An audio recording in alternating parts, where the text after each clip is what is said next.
नमस्कार। आज मैं सुना रही हूँ चंद्रकांता की कहानी सफ़र में अकेले। अमर जी की पत्नी रो रही थीं। उनकी दहकती आंखों से जिनके पपोटे सूज गए थे, रुक रुक कर आंसुओं की धार बह रही थी। आंखों में अनिद्रा और अनवरत रुदन से सुइयां सी चुभ रही थीं और तकलीफ दे किरकिराहट भरी पलकें अनायास ही मिचमिचा रही थीं। लोगों के हुजूम से घिरी वे चुप थीं। यूं उनके बोलने का यह न उपयुक्त समय था और न हालात देखते इसकी जरूरत थी। कमरे की दीवारों से टेक लगाए बैठी महिलाएं जो शोक व्यक्त करने आई थीं, आंख मुंह पर रुमाल रखे सस्वर रुदन कर रही थीं और किसी अन्य महिला के हाथ पकड़कर रोकने पर रुदन बंद कर देती थीं। रुदन बंद करवाने के लिए हाथों की यह परंपरागत छुअन जरूरी थी।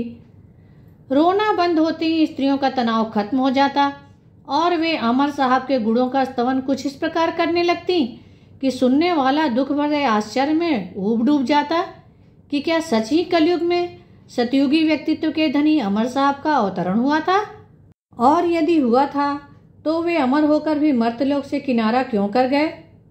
अमर जी की पत्नी के भीतर एक ही एहसास जमे हुए हिमखंड की तरह ठिठुर रहा था कि अमर जी की पथराई आंखों की निर्निमेष दृष्टि बराबर उसी पर फ्रीज हो गई है। उनके खानदानी पुरोहित ने कहा था, 12 दिन तक अमर जी की आत्मा घर में निवास करेगी शीला बहू। ऐसा कोई काम न होने देना जो उन्हें पसंद न हो। मृतक की आत्मा को असंतुष्ट न करना। 12 दिन उनकी आत्मा को कोई क्लेश नहीं पहुंचना चाहिए। वे हर पल अमर जी की पथराई दृष्टि अपने ऊपर फोकस करती हुई महसूस करती। सिर पर लटकती दुधारी तलवार का सा आतंक उन्हें अपनी गिरफ्त में कसे बैठा था। जो भी वे बोलती, लगता अमर जी सुन रहे हैं। कहीं उनकी आत्मा को दुख पहुंचा तो वे भूत बनकर उस पर हावी हो जाएंगे। अमर जी की पत्नी को उम्र भर पति की पसंद मालूम ना पड़ी। उन्होंने कभी अपनी पसंद नापसंद का जिक्र ही नहीं किया। जो कुछ परोसा चुपचाप खा लिया। खास चीज की फरमाइश भी कभी ना की। थोड़ी सफाई की खपत जरूर थी उनमें। कभी नानबाई से कुलचा लाते तो दहकते कोयलों पर उसे गर्म करके ही खा लेते। कीटाणुओं से उन्हें डर लगता था। डर उन्हें कई चीजों व्यक्तियों से लगता था। उनकी हल्की भूरी आंखें अजीब सी सहम से कांपती सी नजर आती थीं। यूं बहुत दया थी अमर जी में। विद्वान भी कम न थे। उन्होंने देश विदेश के विद्वानों की लिखी बड़ी बड़ी पोथियों शीशे की अलमारी में पंक्तिबद्ध सजा रखी थी। खुद भी दर्जन भर पुस्तकें लिख चुके थे।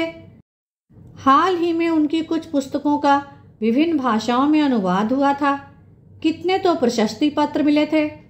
उनकी बीमारी में ये सभी पुस्तकें, फाइलें, प्रशस्ति पत्र वगैरह वगैरह गोदाम में डाल दिए गए थे।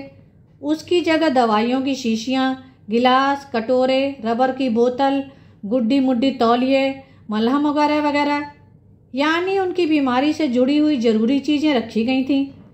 परंतु उनकी मृत्यु की गंध पाकर उनके बेटों और बेटों की माँ ने पुस्तकें दोबारा उनके सिरहाने सजाकर उनकी आत्मा पर उपकार किया था। फिर उन दिनों देश से कुछ जाने माने लोग भी उनके आखिरी दर्शन के लिए आने लगे थे। पुस्तकों के ऊपर अमर जी का डॉक्टरेट की उपाधि प्राप्त करते समय गाउन पहने, हाथ में डिग्री लिए खींचा गया चित्र भी विराज रहा था। आत्मसंतोष की मुद्रा से मंडित पति के उस मुस्कुराते चेहरे की ओर देख अमर जी की पत्नी गहरे दुख से सुबुकने लगती। वे विलाप करती कि वह मुस्कुराहट उनके मुख से क्यों कर अचानक ही गायब हो गई थी। साले जी बीच बीच में इकट्ठा हुए लोगों को संबोधित करते, महान व्यक्ति भगवान को भी प्यारे होते हैं, इसीलिए वह उन्हें कम उम्र में ही अपने पास बुला लेता है। साली जी तुरंत बात की रास हाथ में ले लेती। अपनी भारी भरकम देह डुलाती, पहलू बदल अपनी नकियाती आवाज़ में आगंतुकों तक पहुंचा देती। हाँ और क्या, जिनकी यहाँ जरूरत होती है उनकी वहाँ भी जरूरत रहती होगी। पुरुष अमर जी की विद्वता के गुण गाते और खेद प्रकट करते कि उनके जीवन में उनकी कदर लोगों ने न जानी। जीवन भर उन्होंने अपार कष्ट झेले। बोलते बोलते वे ज्यों अपनी ही बात काट लेते। लेकिन महान क्राइस्ट की कदर क्या उनके जीवन में हुई थी? सुकरात को क्या विष नहीं पिलाया गया? गैलीलियो के बारे में क्या आप नहीं जानते? मृत्यु के बाद ही तो महान व्यक्तियों का मूल्यांकन होता है। फिर भी अमर जी भाग्यशाली रहे। बिस्तर पर पड़े पड़े ही सही, कानों में अपनी जय जयकार की ध्वनि तो पड़ी। अचानक अमर जी महान व्यक्तियों की पांत में जा बैठे थे। स्त्रियां पीछे रहीं, उनकी पत्नी की चिंता में घुलती गरम निश्वास छोड़ती जा रही थीं, जिनसे उनके स्थूल सपाट वक्ष रह रहकर समुद्री ज्वार भाटे की तरह उद्वेलित होकर शांत हो जाते। शांत होकर वे नाते रिश्तेदारों की ओर मुड़कर बहू बेटियों के कुशल मंगल, ससुराल में लड़की की स्थिति, बुढ़ऊ की खांसी, सास के रवैये आदि के विषय में पूछताछ करने लगती। कमला रानी ने वीणा जी के पास खिसककर धीमे स्वरों में शहद घोलकर उनके शाटिका के मर्ज के बारे में चिंता प्रकट की और कहा, ये जीना मरना तो लगा ही रहता है बहन। अमर जी तो जीते जी नरक भोग रहे थे, समझो मुक्त हो गए। आपका स्वास्थ्य ठीक नहीं है, आपने आने का कष्ट क्यों किया?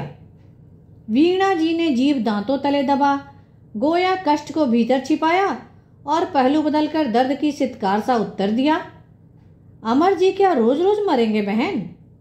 गरज अमर जी के निधन से वे सभी दुखी थीं। शकुंतला जी बोली, बेचारी मिसेज अमर पति के रहते भी कब सुख पा सकी जो अब पाएंगी। हाँ, उम्र भर सेवा ही करवाई और जाते जाते भी कलंक का टीका माथे पर लगा गए।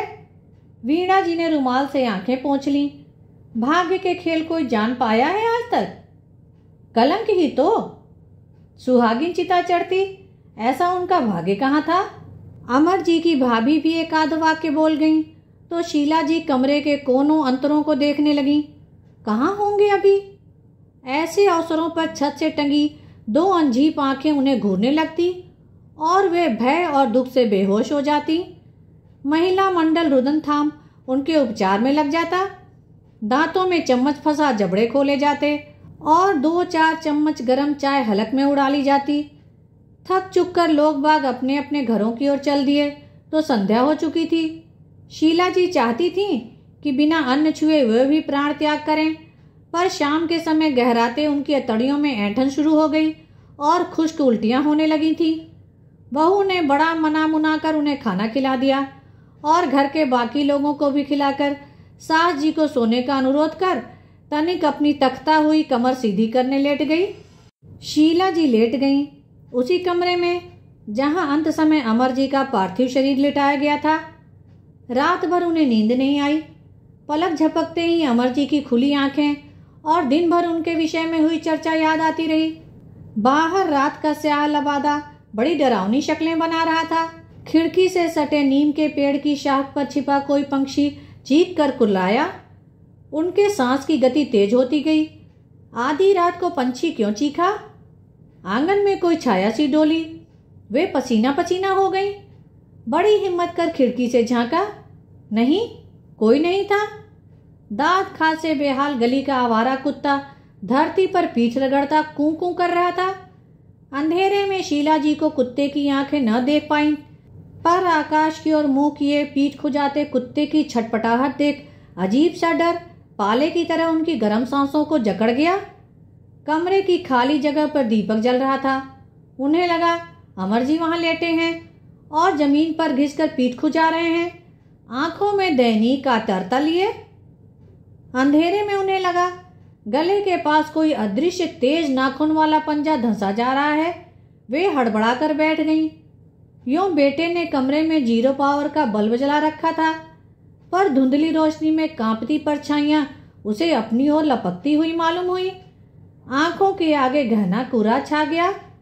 खिड़की की तरफ से एक लंबा हड्डियल पंजा उनकी ओर बढ़ा और उनके मुंह से निकली चीख सुनकर के पीछे खिसक गया। भय के मारे शीला जी की सांसें धक धक बजने लगी। सोचा बच्चों को जगा दें, कोई तो आकर उनके पास लेट जाए, लेकिन दूसरे ही पल उन्होंने यह विचार झटक लिया, बेचारे थक चुक कर अभी तो सोए हैं। कुछ शर्म सी महसूस हुई। वे जो इतनी बड़ी हो गई हैं अब भी डरेंगी तो लड़के वाले क्या सोचेंगे? फिर जानकार लोगों ने यह भी कहा था कि मृतक की आत्मा से डरना नहीं चाहिए, नहीं तो वह भूत बनकर जकड़ लेता है। शरीर में उगती भय की लहर झाड़ते वे स्वस्थ होने का यत्न करने लगीं। उन्हें समझ न आया कि वे क्या करें। कैसे इस रात की जहरीली नदी को अपने ऊपर गुजरने से रोक लें। तभी उनका ध्यान पीढ़े पर रखी श्रीमद् भगवत गीता पर गया। 10 दिन तक अमर जी की आत्मा की शांति के लिए जो गीता पाठ होगा, इसीलिए बहू ने एक कोने में पीढ़े पर भगवत गीता लाल कपड़े से ढककर कमरे में रख दी थी। वे धीरे धीरे पीढ़े तक गईं और भगवत गीता के पृष्ठ पलटने लगीं। वे अध्ययनशील कभी न रहीं। बचपन में सप्तश्लोकी गीता माँ से सीखी थी, वही कभी कभार दोहरा देती। घर के धंधों से फुर्सत ही कहाँ मिलती थी। पिछले कई वर्ष तो अमर जी की तीमारदारी में वे अपने आप को भूल ही गई थी। जैसा कि नाते रिश्तेदार कहा करते हैं, अमर जी के रहते तो पल भर कमर सीधी करना भी नसीब नहीं होता था। पर अब वे क्या करेंगी। उन्हें लगा कि अब उनके जीने की कोई वजह ही नहीं है। एकदम खाली हो गई हैं वे। इतने खालीपन से उन्हें मुक्ति का एहसास नहीं हुआ, बल्कि निष्क्रियता की जड़ता उन्हें पैर तक जकड़ गई। कैसे काटेंगी वे समय, खासकर मौत के साए में बैठे ये ठंडे अंधेरे 12 दिन, अमर जी में पूरी श्रद्धा और आस्था रखे हुए। इसमें संदेह नहीं कि अमर जी खपती किस्म के आदमी थे। उनके भाई बंधु दोस्त नातेदार सभी यही कहा करते थे। अमर जी ने विवाह किया, 3 वर्षों में पत्नी को तमाम प्यार अनुराग और 2 बेटे दिए और फिर एकदम विरक्त होकर पुस्तकों की दुनिया में खो गए। पत्नी के प्रति सारा दायित्व जो उन्होंने 3 वर्षों के एक बोझे की तरह ढोकर पूरा किया और हाथ झाड़ लिए। खाते पीते उठते बैठते, यहाँ तक कि वर्षा की गंध से भीगी सुरूर भरी हवाओं वाली रातों में जब पत्नी प्यार के 2 बोल सुनने की इच्छा लिए पास सरक आती, तो वे उसे बर्टेड रसल, सामरसेट माम या गोरकी की कोई युक्ति सुनाते। शीला जी तब उन्हें आंखें फाड़ फाड़ कर उजबक सी देखा करती और अमर जी मन ही मन उनकी अल्प बुद्धि और विचार शून्यता पर तरस खाते समझाने के अंदाज में कहा करते, देखो शीला, कुछ पढ़ने लिखने का शौक पैदा करो, कुछ नहीं तो भगवत गीता का 1 आध पृष्ठ ही प्रतिदिन पढ़ा करो। यह जो मन भटकता रहता है शांत रहा करेगा। मेरा मन भटकता है, वे एकदम भभक उठती, ज्यों किसी ने चूंट कर नरम मांस नोच लिया हो। पहले पहले तो शीला जी अनकही करने से परहेज करती, फिर भी इतना जरूर कह देती कि संन्यास धारण करने से पहले पत्नी से सलाह ले लेते या उसका भी कोई चारा करते। तुमको इतना तो जानना ही चाहिए कि न तुम बोधिसत्व हो सकते हो और न मैं यशोधरा। अमर जी जिस जीवन दर्शन को जी रहे थे, वह दर्शन में पत्नी को कभी न समझा सके। दरअसल हर बात का अर्थ उनके सोच के विपरीत पड़ता, हर पासा उल्टा। पता नहीं ग्रहों का चक्कर था या विपरीत ध्रुवों को छूते उनके व्यक्तित्व। पत्नी को वे दाएं चलने को कहते तो वे बाएं चलती। गरम कॉफी की चुस्कियां लेते कभी वे गुफ्तगू के मूड में आ जाते तो पत्नी को उसी समय बक्सों में बंद कपड़ों या दालों के डिब्बों को धूप देने का जरूरी काम याद आ जाता। कोई अच्छा सा नाटक देखने की इच्छा होती तो पत्नी धर्मेंद्र हेमा मालिनी की फिल्म देखने के लिए मचल उठती। अमर जी ऐसे में अपने मूड को जिबा कर पत्नी के साथ सिनेमा हॉल में बैठते तो पेड़ों के चक्कर काटते हीरो हीरोइन को देखकर ऊँघने लगते। जाहिर है शीला जी जिस चहक के साथ घर से चलती, लौटते समय उस चहक की जगह खीज, कुढ़न और नाराजगी ले ली होती। तब वे कहने से बाज नहीं आती कि अमर जी चाहे लाख विद्वान हो और उन्होंने बड़े बड़े पोथे रंगे हों, पर पत्नी को उन्होंने कभी सुख नहीं दिया। अमर जी के कान पर जब जूं नहीं रेंगती तो वे दर्जन भर जोंके उनके बदन पर डाल देती। कविता कविता लिखना तो सभी जानते हैं, कुत्ते को भी पत्थर मारो तो कविता करने लगता है। अमर जी उस दौर तक आते आते अपने भीतर बंद हो गए थे। पत्नी लॉन्ग प्लेइंग चालू रखती, इतने वर्ष मैंने तुम्हारे साथ गुजारे, यह तो मेरा ही कलेजा था। इस साथ निभाने की तपस्या का श्रेय वह अपने जन्मजात संस्कारों को देती। कभी गुस्सा हदें तोड़ने लगता तो आए बाएं बकते अपने स्वर्गीय माता पिता की उल्टी सूझ को दोष देती, जिन्होंने यह न सोचा कि बेटी को पति के रूप में एक व्यक्ति चाहिए, पुस्तकों की पेटी नहीं। जाहिर है अमर जी वह ग्लेशियर बन गए थे जिस पर पानी की बूंदें बरसकर फिसल भर जाती हैं, टिक नहीं पाती। वह मान कर चले थे कि जिंदगी के सफर की शुरुआत उन्होंने गलत बस में चढ़कर की है। भगवत गीता छूते ही उन्हें अमर जी याद हो आए। कमरे की हर चीज के साथ उनकी अदृश्य यादें जुड़ी थी। वे चप्पे चप्पे में ज्यों अब भी सांस ले रहे थे। शीला जी उनकी पदचाप, उनकी खांसी, यहाँ तक कि उनकी सांसें भी सुन सकती थीं। रात के सुई फेंक सन्नाटे में शीला जी आश्चर्य से भर उठी। कैसे जुड़ी हुई अमर जी के साथ? जुड़ी भी कभी या जुड़ने का भ्रम पालती, अकेले ही उम्र ढोती गई। लेकिन अमर जी ही क्या कभी किसी से जुड़े थे? अंधेरे में आंखें गड़ाकर वे सोच को कोंचने लगी। अमर जी सचमुच ही शीला की औसत समझ से परे थे, सूरत में जाने पहचाने से, पर सीरत में कभी न चिन्हे जा सकने वाले।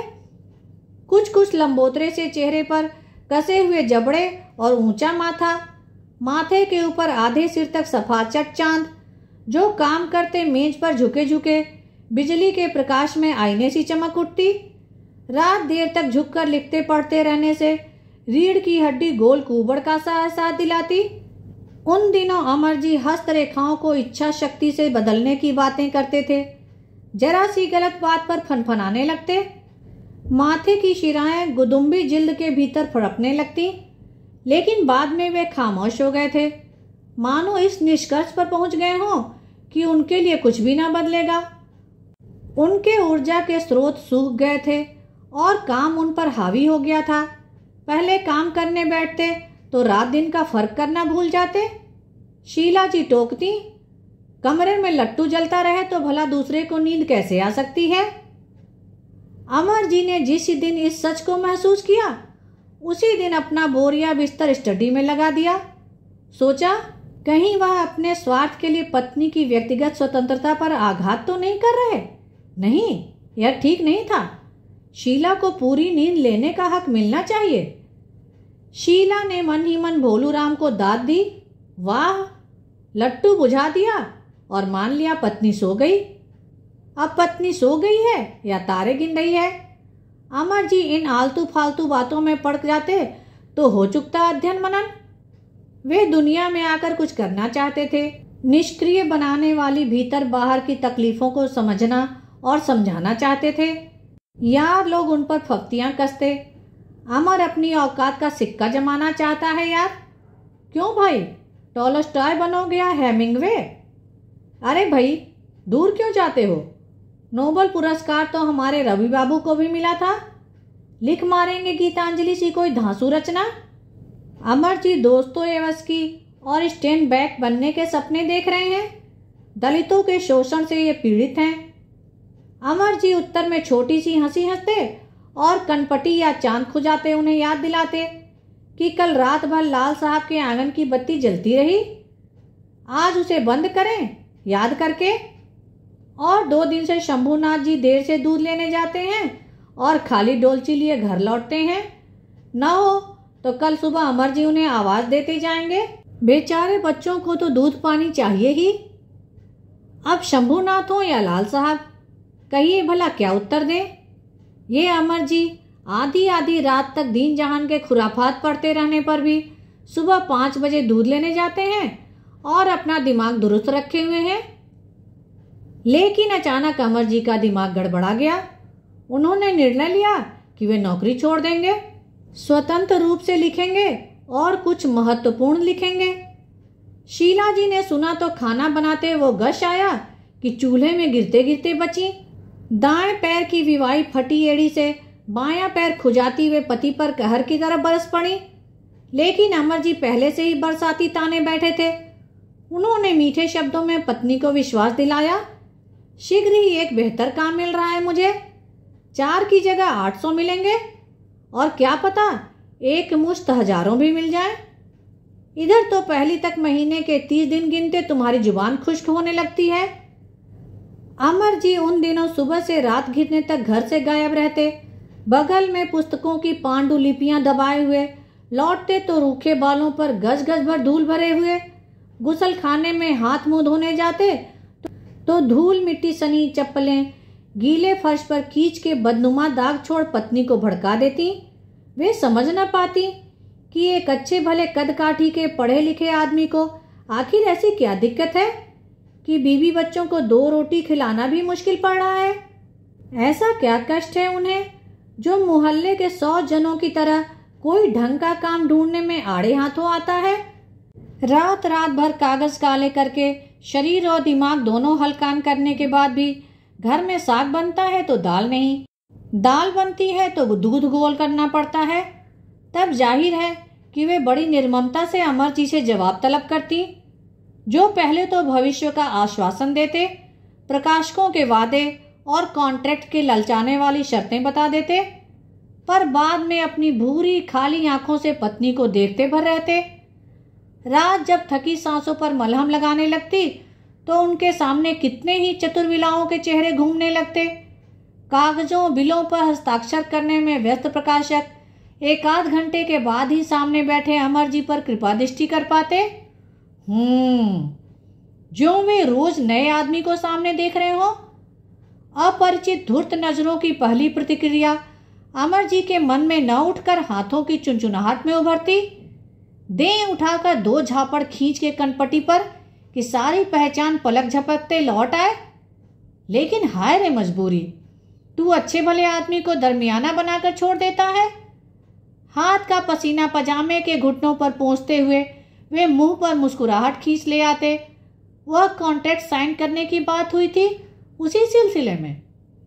देखिए अमर जी, आप लिखते हैं, अच्छा लिखते हैं, हमारी शुभकामनाएं आपके साथ है, पर हम विवश हैं।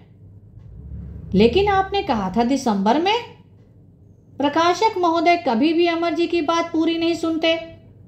वो तो है, पर इधर हमारे सामने कुछ नई समस्याएं आ गई हैं। फिर उनकी समस्याओं, लाचारियों, दिक्कतों का अंतहीन सिलसिला शुरू हो जाता। रिटर्न न मिलने की चिंता और बाल बच्चों की जिम्मेदारी का ख्याल पहुंचने लगता। निहायत बेचारगी से हाथ झाड़ वे अमर जी को सलाह देते, मेरी मानिए तो इस उपन्यास को धर्मयुग साप्ताहिक में धारावाहिक प्रकाशित करवाइए। अमर जी के रोम रोम में नागफनियां उगाती और आंखों में भूरी ठस, बेलौस यातना। स्वयं ही अपने अव्यक्त आक्रोश में बिंध जाने की व्यथा उन्हें लहूलुहान कर देती। पत्रिकाओं की भी अपनी समस्याएं थीं। अक्सर उनके उपन्यास प्रशंसा वाक्यों के साथ वापस लौट आते। उपन्यास बहुत अच्छा है, पर इसमें धारावाहिकता नहीं है, इसे पुस्तकाकार दीजिए। अपनी तकलीफ अमर जी केवल अपने मित्र शरद रायजादा से ही बताते। शरद लंबा दढ़ियल जवान था, क्रोध में अक्सर मुठ्ठियां भींचता और अमर जी की सहन शक्ति पर कुढ़ता। हम जैसे घिघियाते जीव इन गिद्धों के पंजों में आएंगे तो नुचने से बचेंगे नहीं यार, उनकी भी कुछ दिक्कतें होंगी। अमर जी उदार बनते। हैं दिक्कतें? इस दीनदयाल की सेठ बना है, पिछले 4 सालों में ही हमारा खून चूस चूस कर हमें पैसे देते नानी मरती है। चल तुझे एक नए प्रकाशक से मिलवाता हूँ। नया प्रकाशक उत्साह से आरंभ करता, पर बात समाप्त करते कई प्रश्नों के कटघरे में खुद कैद हो जाता और अमर जी को भी लपेट में ले लेता।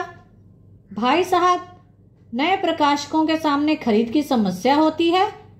कोई चर्चित नाम हो तो क्या आप अपनी पुस्तक पाठ्यक्रम में लगवा सकते हैं? क्या थोक खरीद योजना अधिकारियों से आपकी पहचान है? क्या प्रकाशन का आधा व्यय उठाने को तैयार हैं?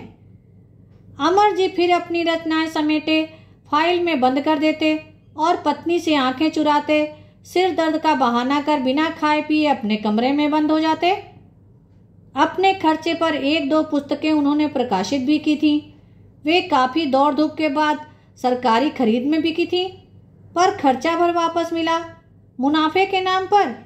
शीला के शब्दों में वही राम नाम सत। लेकिन इधर अचानक स्थिति में अलादीन के जिन ने जादू की छड़ी फेर दी। एक प्रकाशक राजी हो गया और उनकी 3-4 पुस्तकें एक के बाद एक छपने लगीं। पाठकों ने रचनाएं पसंद की, ढेर ढेर प्रशंसा पत्र आने लगे। अमर जी दूने उत्साह से काम में जुट गए। लेकिन सिर मुड़ाते ही ओले पड़ने वाली बात हो गई। अध भूखे आधी नींद लिए अनवरत श्रम से अमर जी बीमार हो गए। अपनी पत्नी पर अतिरिक्त जिम्मेदारी और अतिरिक्त कष्ट डालकर यूं अमर जी ने उन्हें उम्र भर दुख के सिवा 2 बच्चे और रात दिन का झीकना कुड़ना भी दिया था। अब जो उनकी दुर्बल देह खटिया पकड़ गई, एक के बाद दूसरी बीमारी ने दोस्ती का हाथ बढ़ाया और अमर जी चुपचाप बाहें फैलाए उन्हें गले लगाते रहे। गले ही तो शीला जी से कोई पूछता तो वे बालों के छितरे घोंसले को हल्दी सने हाथ से जूड़े में खोसती बुझी आवाज में कहती, मर खप के दवाई लाती हूं, लेते नहीं। आप ही समझाइए ना, उठेंगे नहीं तो मैं कैसे जीऊंगी। यानी खाली घर टनटनाता है, बाल बच्चों को क्या खिलाऊंगी, खुद क्या खाकर रात दिन तीमारदारी करती रहूंगी। अमर जी ने अचानक दवाई लेना बंद कर दिया था। यूं उम्र इतनी अधिक न थी कि खुशी खुशी मृत्यु का वरण कर लेते, पर जीवन से अचानक उन्हें वितृष्णा होने लगी थी।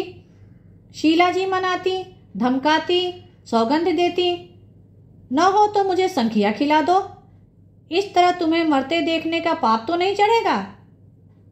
अमर जी भावहीन नजरों से देखते तो वे सिर फोड़ने पर उतारू होती। जो मन में है करो, बच्चों के हाथ में कटोरा देकर सड़क पर भेज दूंगी और कुएं में छलांग लगा दूंगी। लेकिन होनी ने शीला जी को कुएं में छलांग लगाने की तवालत से बचा लिया। बच्चों के हाथ में कटोरा देने के पाप से भी बच गई। संयोग से एक विदेशी साहित्यकार को उनकी कृति पसंद आई। उन्होंने उसका अनुवाद किया। पुस्तक खूब चर्चित हुई और देश में पुरस्कृत हो गई। अमर जी खटिया से उठने की स्थिति में न थे, अतः पुरस्कार की राशि व प्रशस्ति पत्र उनके घर ही पहुंचाए गए। इस अप्रत्याशित घटना पर हंगामा मच गया। शीला जी के नाते रिश्तेदारों को भी लगा कि अमर जी ताउम्र भाड़ नहीं झोंकते रहे हैं, कुछ ढंग का काम भी करते रहे हैं। 10,000 की राशि उनके लिए बहुत बड़ी रकम थी। नाते रिश्तेदार जुटाए बधाइयां लेकर शीला जी भी दोहरे प्यार व धैर्य से सेवा करने लगी। लेकिन अमर जी ने कोई उत्साह न दिखाया। प्रकाशकों ने अग्रिम रॉयल्टी देकर पुरस्कृत पुस्तक कई भाषाओं में छापने के लिए फेरे लगाने शुरू कर दिए। मित्रों ने बधाइयां दी। अमर जी छत को निष्प्रभ आंखों से घूरते हुए बोले, हाँ, वे लोग मान गए कि मुझे लिखना आता है, लेकिन देर हो गई।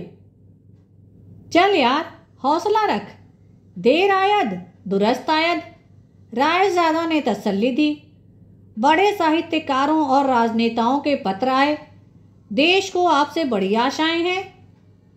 अमर जी की कोटर में धसी आंखें क्षण भर भक्क से जलकर बुझ गईं।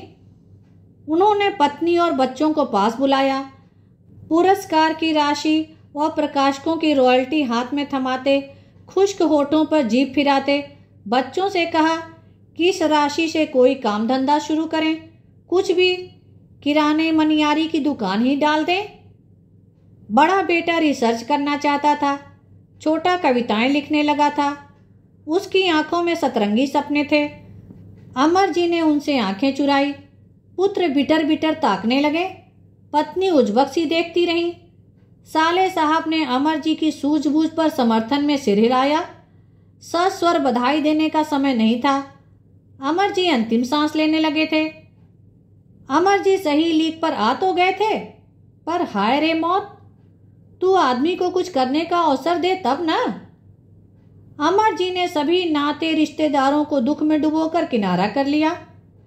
साले जी ने कहा, चलो, जीजा जी ने अपना धर्म निभा लिया, अब बच्चे अंतिम इच्छा पूरी कर लेंगे। शीला जी पर वज्र गिर गया। उन्होंने सुबकते हुए गुणीजनों के आगे शीश झुकाया। उनकी आत्मा की शांति के लिए सभी संस्कार विधिवत संपन्न होंगे। आखिर वे अपना धर्म निभा कर गए हैं। लेकिन उनकी अंतिम इच्छा क्या थी? पूरे 12 दिन शीला जी सोचती रही। दिमाग के मटके को खूब टटोला। आखिर वे चाहते क्या थे? उनकी समझ ने हथियार डाल दिए। अपनी ओर से उन्होंने कोई कोताही न की। सभी कर्मकांड निभाए गए।